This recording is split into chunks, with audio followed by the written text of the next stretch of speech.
Proof of notice, Kim? Okay, thank you. Proof of quorum, we have all 7 board members here. President's remarks, I'm going to just, I'll defer those until we get to the amenities analysis and at this point, but I do want to just say how much we appreciate our general manager and his staff, managers, and other employees. The clubhouse is looking beautiful. It had, beautiful new dining room, beautiful new bar.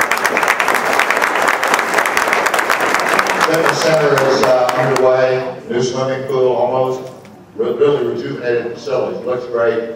I just again want to commend them for all their hard work and effort in what we've accomplished so far. With that, I'll turn it over to our general manager for any remarks he might like to make. I really don't have any remarks. I'm going to go ahead and let you get through the administrative part of the agenda, and then we'll start the management recommendation on the amenity analysis.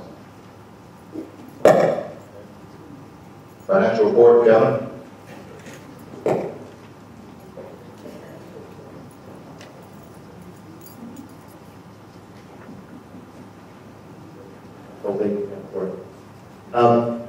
Okay, we've got a large audience today, and what I'd like to do is to run through the numbers with you, comparing 9 months this year versus budget, and also share with you our results compared to last year.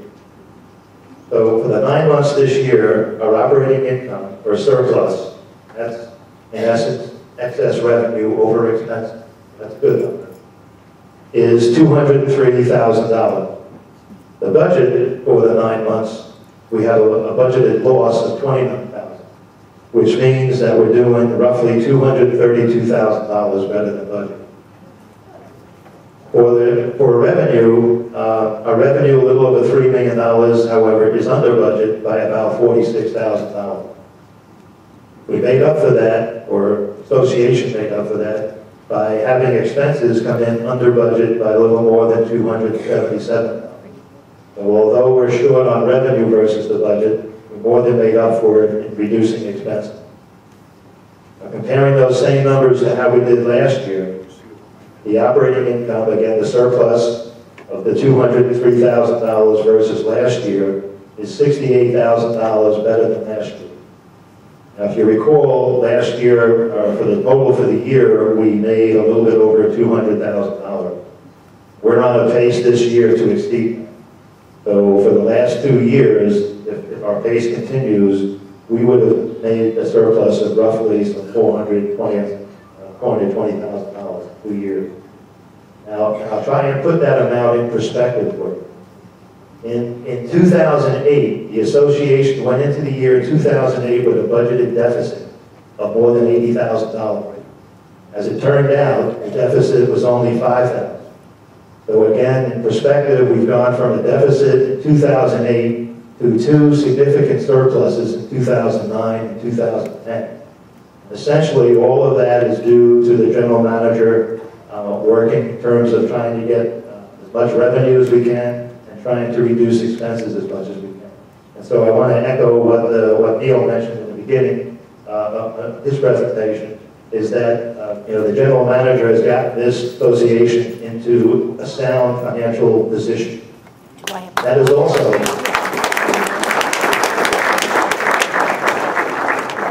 that is also recognized. You won't necessarily hear it today with Bill's presentation.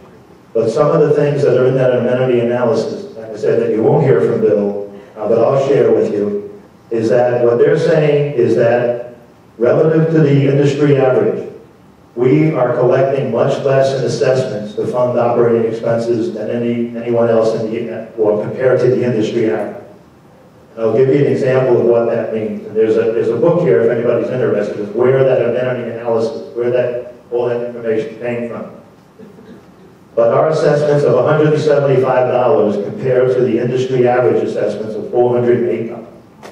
Now admittedly, that industry average may be from associations down in Sarasota, Naples, etc. However, on a relative basis, our assessments since 2008 have gone up 3% per year.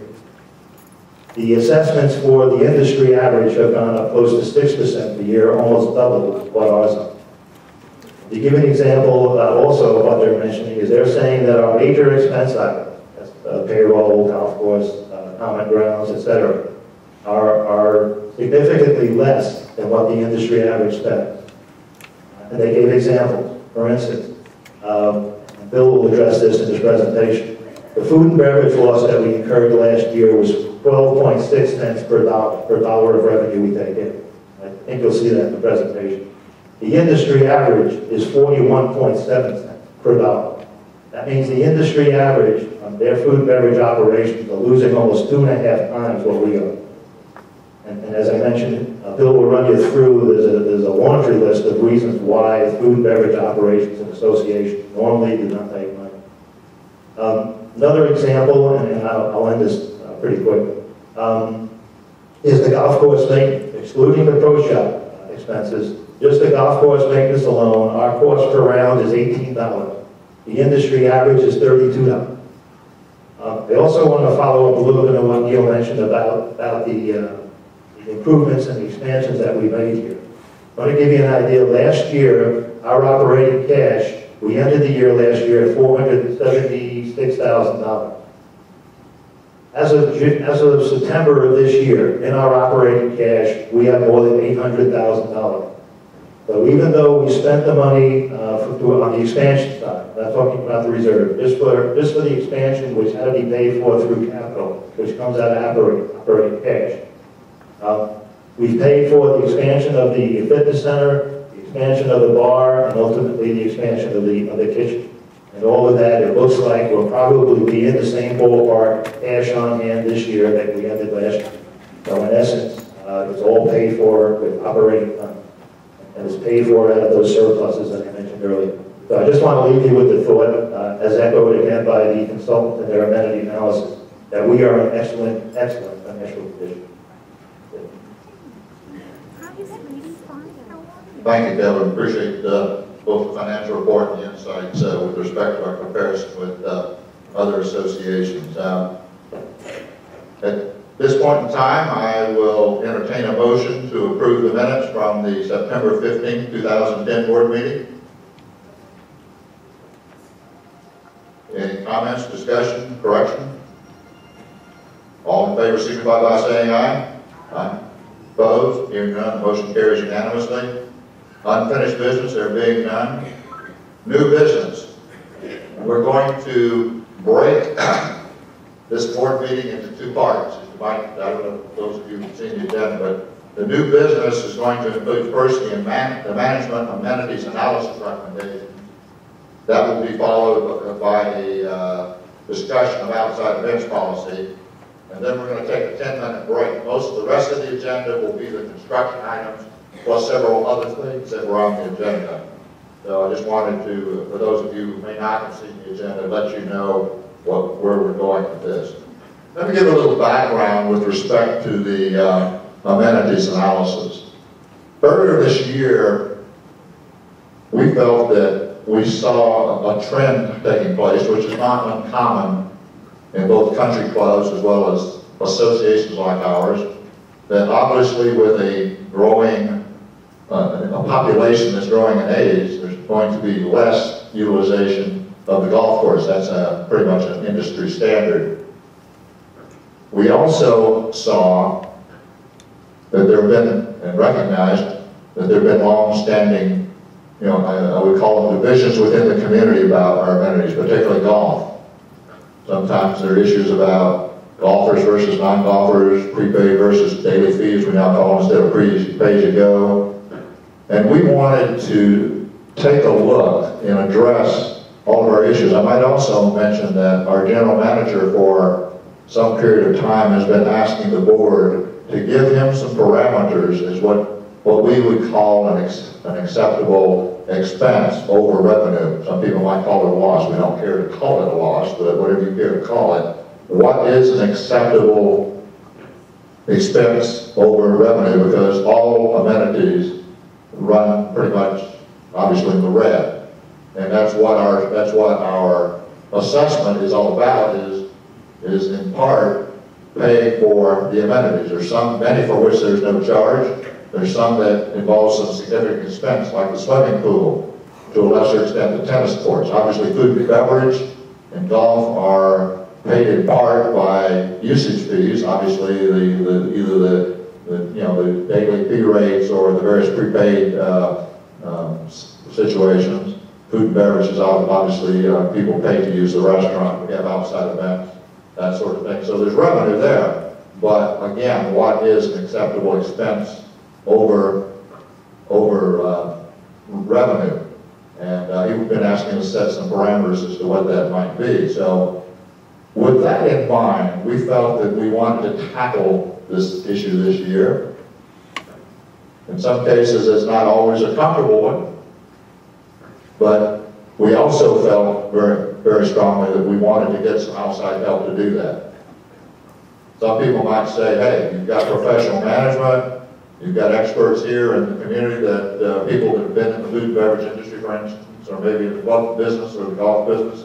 Why not use inside talent, whether it be our staff or residents, to do that? We felt that we needed outside help to do that. First, because we wanted somebody who could look, who has vast experience in doing this sort of thing. Secondly, we wanted somebody that had no skin in the game, so to speak.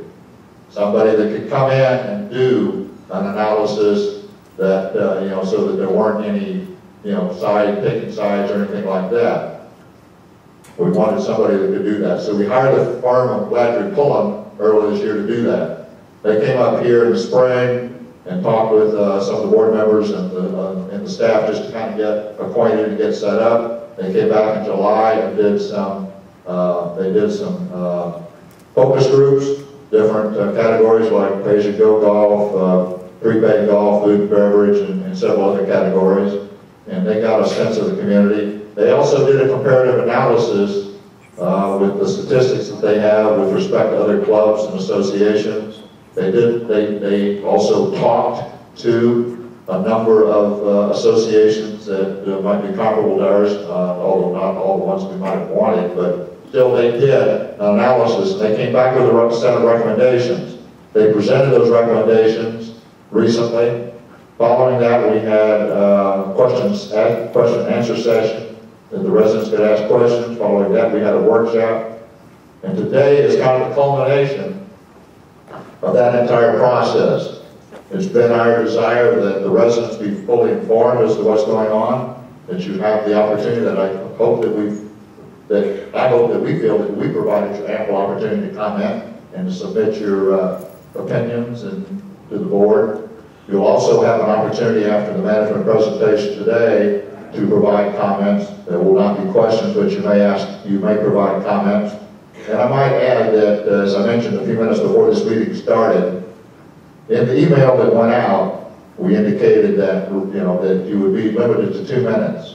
Subsequent to that, it was pointed out to me that Florida Statute 720 provides that residents must be provided the opportunity for at least 3 minutes to comment on any item that's on the agenda. So I do want to let you know that you do have the right to 3 minutes. If we do get kind of stacked up, I would appreciate if you might take into consideration the 2-minute voluntary limit, but it is definitely your right to speak up to 3 minutes if you so desire on an agenda item.